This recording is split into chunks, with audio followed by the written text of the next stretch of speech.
تو آج کا جو موضوع ہے وہ کیا ہے؟ جناب زینب سلام اللہ علیہ کی زندگی یہ ہے۔ تو اس دیکھیں جناب زینب سلام اللہ علیہ نے کس طرح امام حسین کے ساتھ دین کو بچایا ہے۔ اب یہاں پر کیونکہ ہمارا موضوع ہے جناب زینب، ٹھیک ہے، اچھا اب جناب زینب علیہ السلام کی دیکھیں زندگی کے بہت سے واقعات ہیں، لہٰذا ہم مختصر ان واقعات میں سے شبہات کو بیان کریں گے، واقعات کو زیادہ بیان نہیں کریں گے۔ جناب زینب کی جو خدمات ہیں ان کو ہم دوسرے طریقے سے دو جہت سے آج بیان کریں گے۔ پہلی جہت کیا ہے کہ جناب زینب کی اپنی نانی جناب ختیجہ کے ساتھ کیا شبہات ہے۔ دیکھیں بہت سی جگہ پہ آپ نے دیکھا ہوگا کہ ایک معصوم سے دوسرے معصوم کے ہم شبہات دیکھتے ہیں، بعض لوگوں نے مصائب میں آپ نے دیکھا ہوگا کہ ایک معصوم کی دوسرے معصوم سے شبہات بیان کی، اسی طرح یہاں پر بھی جناب زینب کی شبہات اپنی نانی جناب ختیجہ سے مختلف کاموں میں۔ نمبر ایک کیا کام ہے؟ اب دیکھیے نمبر ایک کیا ہے، پہلی شبہات جناب زینب اور جناب ختیجہ کی شبہات۔ نمبر ایک، جناب ختیجہ حضرت محمد مصطفیٰ صلی اللہ علیہ وسلم کی انیس اور مونس تھی۔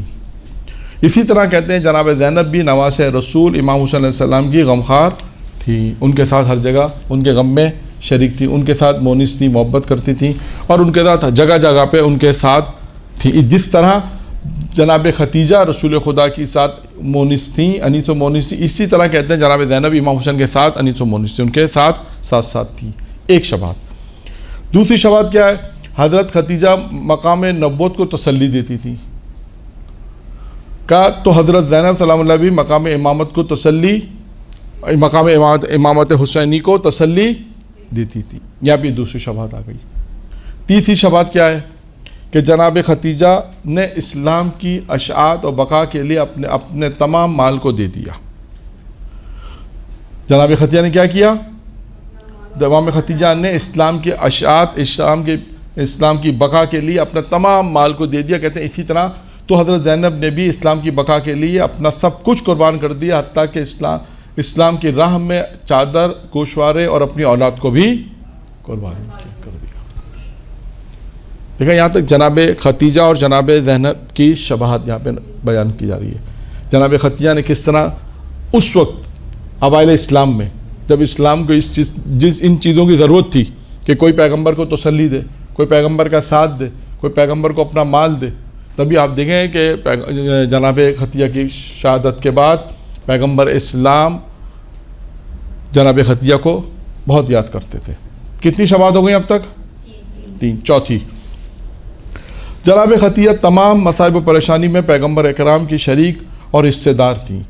اسی طرح حضرت زینب بھی اپنے بھائی امام حسین کے مصائب میں شریک تھیں۔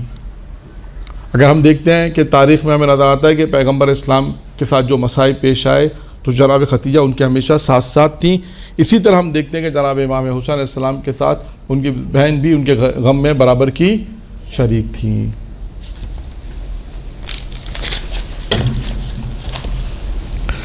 حضرت ختیجہ کو جب یہ پتہ چلا کہ کفار مکہ نے حملہ کر دیا تو حضرت کو زخمی کر دیا۔ اب دیکھیے جناب ختیجہ کو جب یہ علم ہوا، اس بات کا علم ہوا کہ کفار مکہ نے حملہ کیا اور پیغمبر زخمی ہو گئے ہیں، تو کیا کیا؟ تو بی بی نے حضرت امیر المومنین کو ساتھ دیا اور غار حرا میں آپ کی مدد کے لیے اور آپ کی غمخواری کے لیے پہنچ گئیں۔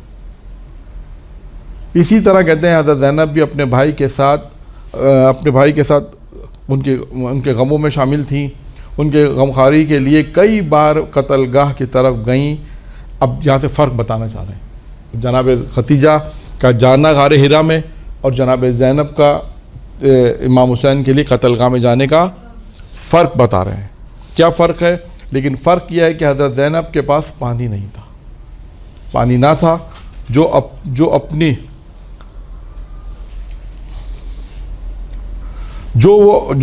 کو دے سکیں، جو ان کو دے سکیں، اس لیے کبھی یعنی کبھی تل زینبیہ پر کھڑی ہو کر اپنے ہاتھ کو اپنے سر پر رکھ کے غم کی حالت میں آواز دیتی تھیں وا غربتا، اور عمر سعد کی طرف دیکھ کر فرماتی تھیں اے عمر سعد تو دیکھ رہا ہے کہ حسین نواس رسول قتل کیا جا رہا ہے اور ہر طرف سے مایوسی ہو جاتی ہے تو مدینے کی طرف منہ کر کے آواز دیتی تھی واہ محمد و علی.